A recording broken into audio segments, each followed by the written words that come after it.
Alright kawan-kawan, korang nak mancing dekat Lombong area Besetari Jaya ni kan. Kalau korang nak mancing Lombong sini, nak try lah mancing diamond kan, korang boleh cuba perambut ni. Okay, satu perambut ni kalau letak ulat, makan lagi belakang. Satu ni kalau letak ulat, perambut kasar lah. Ni korang buat 4 mata, mata kecil. Gambar untuk korang letak ni roti. Kita pakai roti gardenia. Umpan tak payah kedekut, kau masuk je besar-besar sikit tak apa. Tapi yang penting mata kecil. Okay, satu mata ni. Ni satu mata.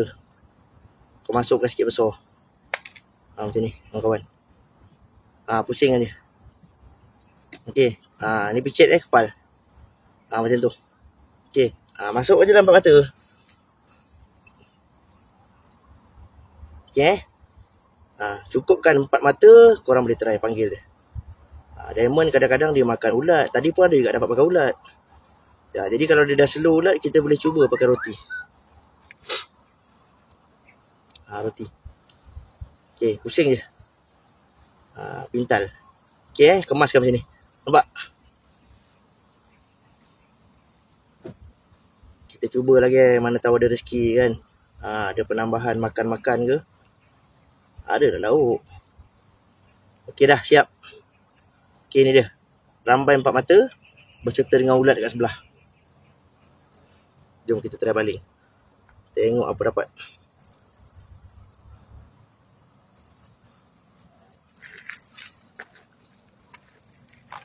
Ketuk lagi pagi ni.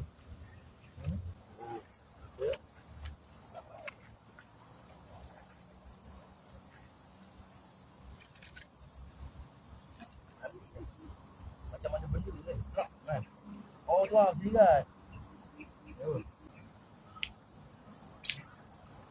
Cepat sikit Jod.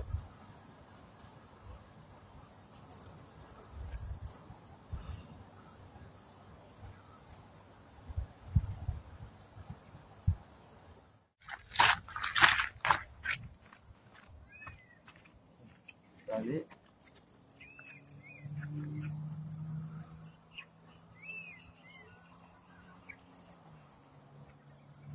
Kiri, kanan. Ekonom. Baca kasar bang. Itu yang membuat mudah lucut. Di kasar. Lucut lah tadi.